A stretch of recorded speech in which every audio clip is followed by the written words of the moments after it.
Bonjour à tous, donc je m'appelle Alexandre Piboul, je travaille au département recherche et développement et innovation de l'ONF et on m'a demandé de présenter un sujet sur l'innovation dans l'évaluation de la ressource, nouvelle technique de caractérisation. Alors, je ne vais pas exactement parler de ça parce que ça voudrait dire parler de plusieurs échelles. L'évaluation de ressources au niveau national, ça c'est le boulot d'IGN, donc c'est pas à moi de le présenter. Il y a des aspects plutôt massifs, chaîne d'approvisionnement, mobilisation, c'est pas encore non plus notre créneau. Donc ce que je vais présenter aujourd'hui, c'est les questions d'évaluation de la ressource dans le cadre de l'inventaire d'aménagement, parce que c'est ça qu'on fait principalement au département recherche et développement pour l'ONF. Bon, alors cela dit, je vous rassure dans l'autre sens, c'est que tout ce que je vais dire là peut quand même alimenter les autres questions, simplement c'est pas mon sujet aujourd'hui. Et pour cet exposé, quand on va entendre nouvelles techniques, il faut entendre télédétection, même s'il y a d'autres technologies qui pourraient être d'intérêt. Donc la formulation, c'est plutôt quel est l'apport de la télédétection pour l'évaluation de la ressource, ou plus généralement la caractérisation des peuplements, dans le cadre de l'inventaire d'aménagement. Alors, petit point d'abord sur la télédétection, qu'est-ce que c'est? C'est quelque chose qui permet de mesurer un objet à distance, tout simplement, et ça varie en fonction du type de capteur, actif ou passif, donc le laser ou la photo. Le type de vecteur, satellite, avion, hélicoptère, drone, tout ce qu'on peut imaginer.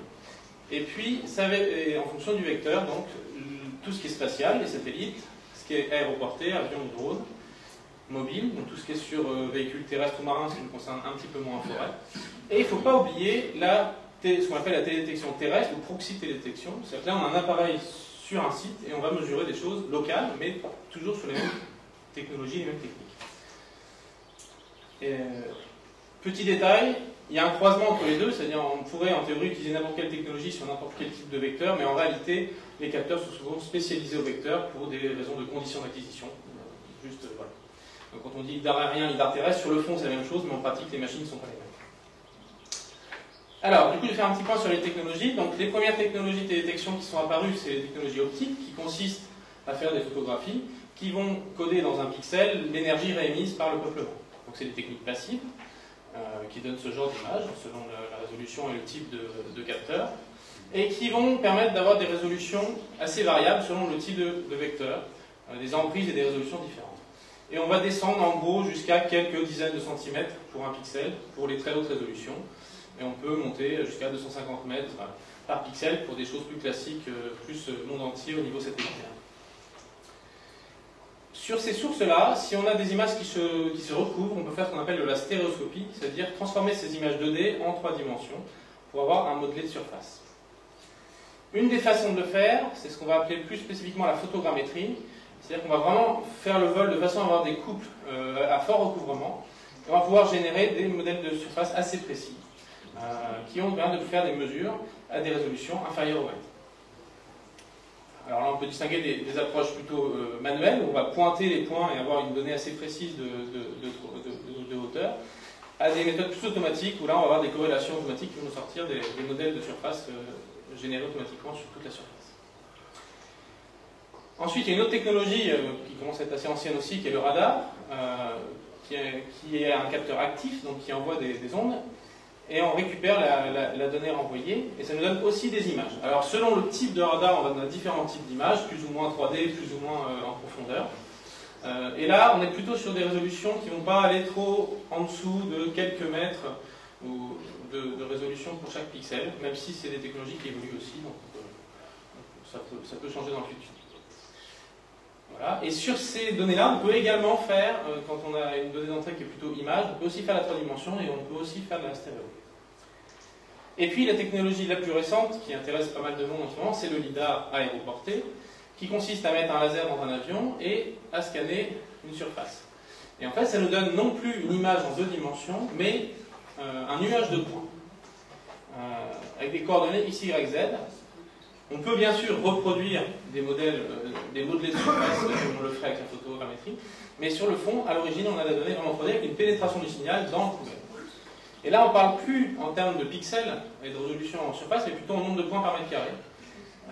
Et les technologies actuelles de lidar aérien vont de 1 à 30, 40 points maximum au mètre carré, selon le vecteur utilisé. Alors après, si on veut vraiment une zone très petite, on peut faire plus, mais c'est de l'ordre maximum de quelques dizaines de mètres de points par mètre carré. Et puis, une autre technologie qui relève un peu du même ordre, mais qui est appliquée localement sur une station fixe, c'est le lidar terrestre. Donc là, on a un appareil qui tourne et qu'on voit des rayons laser à un endroit donné. Et on obtient des scènes là à très très haute résolution. Donc là, c'est des images brutes. Il faut imaginer que derrière chaque pixel, en fait, on a une position en 3 dimensions. Donc là, on voit le détail un petit peu des points sur un tronc. Donc on peut avoir un point tous les demi-centimètres, par exemple, sur les arbres.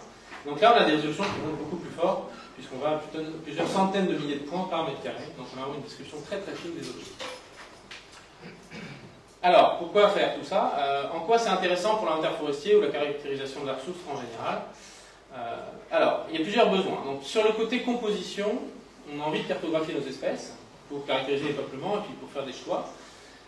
Donc pour ça, les informations spectrales ont un fort intérêt. En particulier, tout ce qui est images satellitaires à très haute résolution. Donc on peut penser au satellite Pléiade en particulier, qui est un des derniers nés et qui donne des images très précises.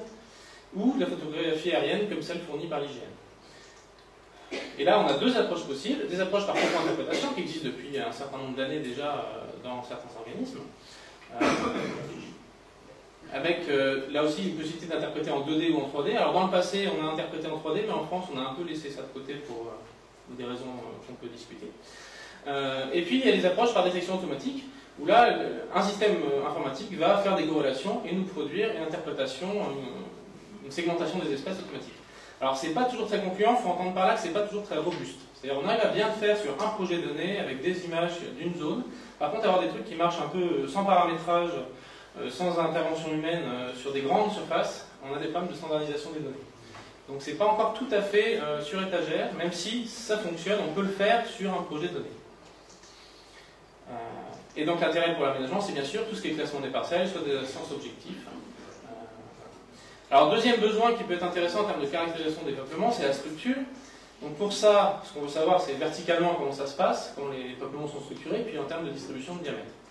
Donc là, on a un fort intérêt du lidar aéroporté grâce au fait qu'il pénètre le couvert et qu'on a des informations pas uniquement sur la surface du couvert, mais aussi à l'intérieur. Et donc on accède aux strates basses. Mais pour que ça marche, ça, il faut avoir pas mal de points. C'est-à-dire des acquisitions à moins de 5 points par mètre carré ne vont pas nous donner une pénétration très précise, et donc on va avoir du mal à apprécier ces critères. En théorie, on a un potentiel du radar assez élevé sur ces questions-là, parce que ça pénètre aussi, mais pour l'instant, on a des problèmes de précision sur les données qui font que souvent, c'est pas très adéquat pour ces questions-là. Mais on espère que ça va évoluer. Une autre approche de la partie structure, c'est plutôt la structure horizontale, donc tout ce qui est taux de couvert, troué, suite à une tempête, tout ça. Donc là, bon, on a beaucoup de technologies qui peuvent apporter des choses. Le lidar, parce qu'on a de la 3D, donc forcément on voit bien les reliefs, mais aussi les approches aériennes, optiques, photogrammétriques, ou même en 2D, où on a pas mal de choses qui fonctionnent là-dessus pour trouver des trous. Voilà. Alors sur ces questions de structure, il faut considérer qu'on est encore en phase de développement. C'est-à-dire qu'on n'a pas encore des méthodes clés en main qui marchent pour tous les peuplements, dans toutes les conditions de vol, tout ça. Donc on a des choses qui peuvent fonctionner localement sur un projet. Arriver à faire quelque chose de généraliste où on est sûr que quand on va faire un vol, on va avoir une qualification de la structure, quel que soit le peuplement, on n'en est pas encore là. Alors quand je dis on, c'est pas que nous ONF, hein, c'est un peu global. Donc là l'intérêt bien sûr c'est de pouvoir là encore classer les parcelles et puis faire des choix d'itinéraire civique.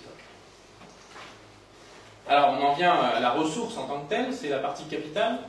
Donc là ce qu'on veut c'est cartographier des variables dendrométriques. Et donc pour faire ça, qu'est-ce qu'on fait? On met au point des modèles qui vont prédire une variable forestière à partir d'indicateurs qu'on va appeler des métriques issus de la télédétection.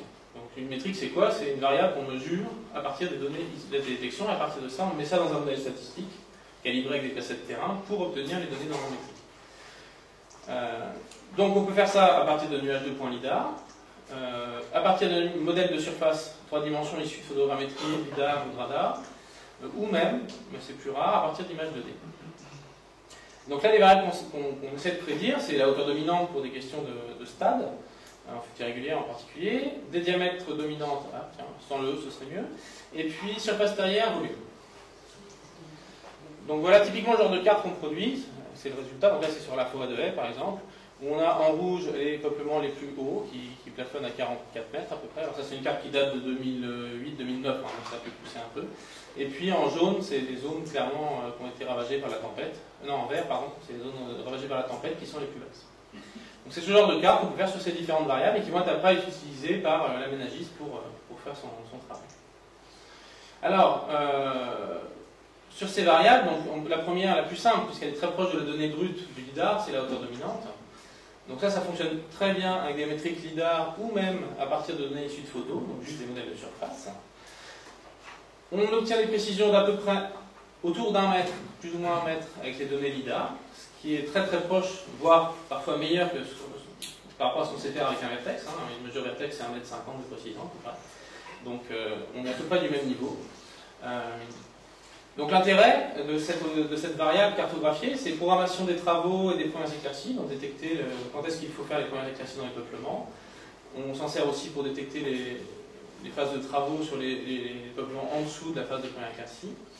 Ça permet aussi de cartographier les grands stades de développement quand on est en chute irrégulière, donc aider à faire la classification en zones d'intérêt. Et puis, quand on a des mesures répétées, une des possibilités, c'est d'essayer d'estimer la fertilité. Ça veut dire se servir des archives photos pour reconstituer des modèles de surface à différentes dates, et après comparer les croissances en hauteur pour estimer la fertilité des peuplements. Donc là, il y a eu des travaux dans le projet Forcy là-dessus, et puis il y a des projets en cours sur ces questions-là. Alors tout ça, ça marche potentiellement bien, sous réserve d'avoir un bon modèle numérique de terrain. C'est-à-dire que la photogrammétrie ne va pas nous donner un bon modèle de terrain, mais nous donner un bon modèle de canopée. Donc si on veut pouvoir faire la soustraction, il faut aussi avoir le sol. Et pour avoir ça, il faut un bon MNT qui est... Et la seule façon de faire des bons MNT suffisamment précis pour ça, c'est du LIDAR. Donc il faut avoir un premier vol LIDAR et ensuite on peut faire de la photo tant qu'on veut. C'est pour ça d'ailleurs que l'IGN est en train d'acquérir du LIDAR sur un bon nombre de forêts pour avoir un MNT très précis un peu partout. Sur les autres variables de capital, donc, enfin plutôt les variables strictement capital forestier, donc diamètre dominant, surface terrière et volume. Alors je mets diamètre dominant dedans parce que décisionnellement c'est important en termes de capital.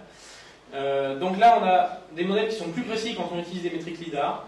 Donc on a une précision de 10 à 20% sur la variable selon le contexte et le type de vol. Et on teste des approches qui utilisent uniquement les données issues de photos, une fois qu'on a le modèle numérique de surface, pour voir si on arrive à faire en routine régulièrement à chaque fois qu'on a des séquences photos. Donc là c'est un peu plus exploratoire parce que forcément le signal pénètre moins, donc les modèles ont moins d'informations pour se caler. Donc l'intérêt de ces variables-là pour l'aménagement, c'est tout ce qui est programmation des coupes, classement des parcelles et optimisation des exploitations. C'est-à-dire quand on doit faire passer un câble ou créer une route, où est-ce qu'on la fait passer par rapport à où se situe la ressource. Alors ça c'est pour faire les aménagements. Et après, quand on est en gestion, c'est-à-dire une fois qu'on a un aménagement et qu'on doit l'appliquer, ces cartes sont assez précieuses aussi pour tout ce qui est description avant martelage, c'est-à-dire réajuster ce qui a été pris dans l'aménagement au contexte, au moment où on va faire la coupe.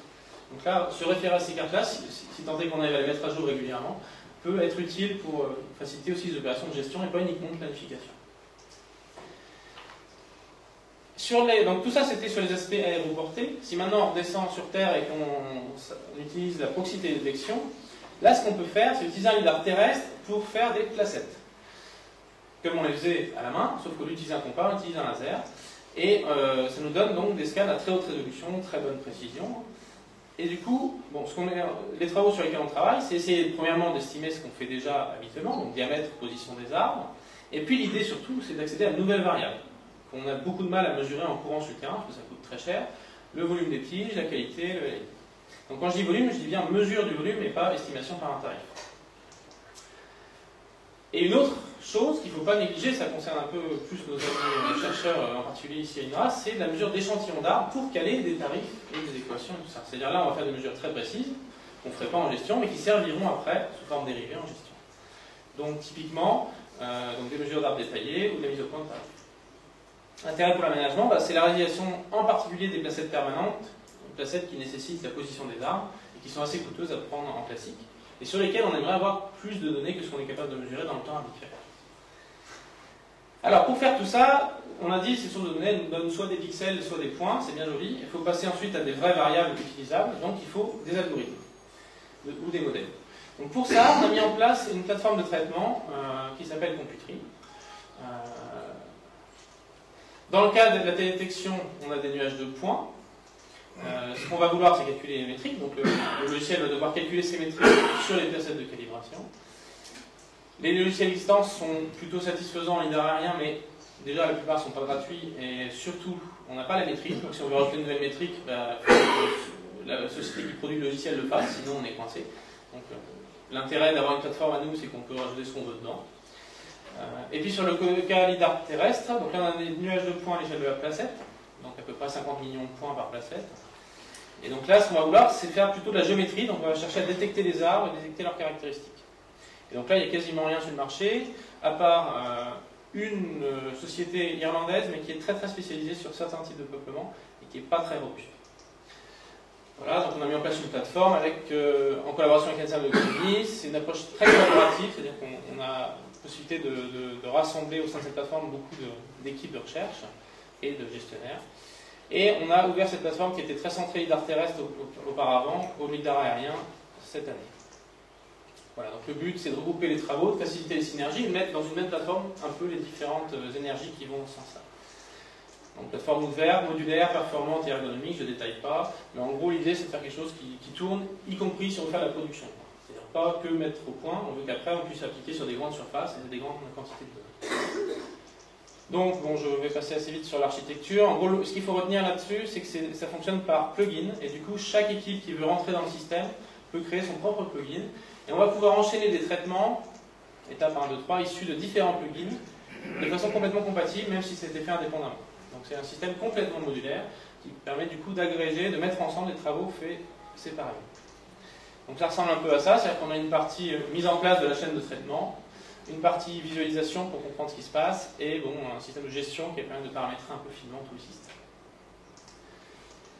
Bon, il y a un site internet voilà, qui permet de télécharger le logiciel, d'avoir le code source et de la documentation en anglais et en français. Et maintenant, ce que je vais faire un petit zoom sur les travaux en cours dans cette plateforme, en fonction des objectifs. Donc sur la partie lidar terrestre, le premier objectif, c'est réaliser des placettes d'inventaire. Donc on a des algorithmes de détection du sol. Bah oui, parce que pour faire un diamètre 1,30 m, il faut déjà savoir où est le mètre 30, donc il faut le sol. Détecter les arbres, leur position, estimer leur diamètre, et puis on a des travaux en cours à finaliser sur la connaissance des espèces à partir de la 3D. Ça implique un certain nombre de partenaires qui ont bossé sur ce dossier-là.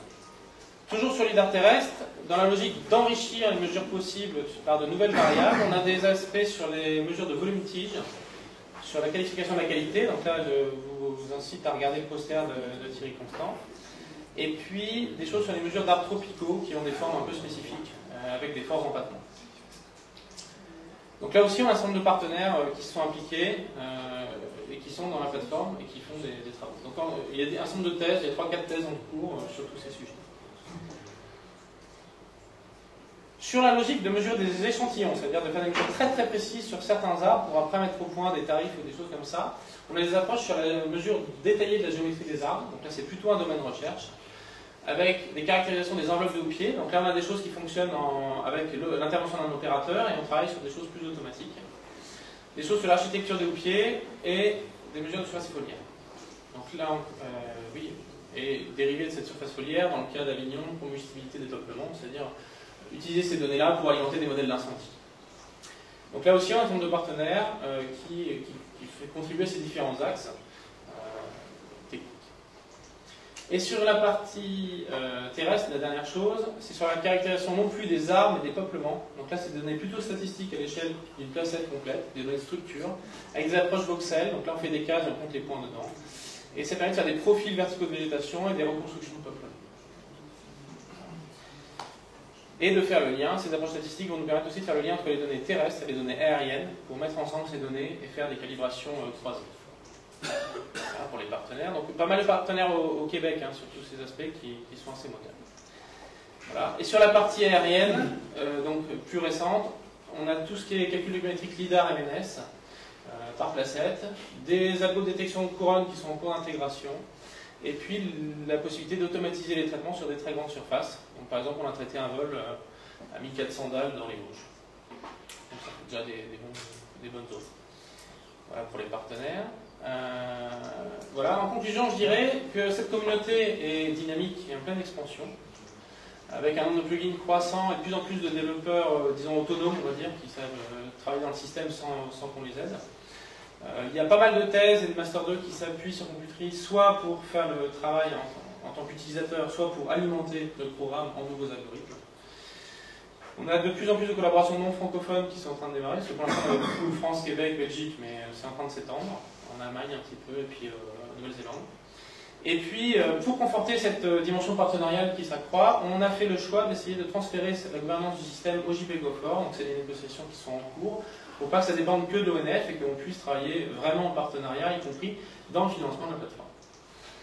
Et pour l'usage opérationnel, à l'ONF, l'idée, pour l'instant, il y a déjà un transfert en cours sur le traitement des données aéroportées et à terme du visa terrestre quand on l'utilisera. Et au Québec, il y a aussi un groupe d'utilisateurs finaux au sens opérateur du ministère des Ressources naturelles qui s'intéresse à ça et qui travaille avec l'Université de Sherbrooke. Merci de votre attention.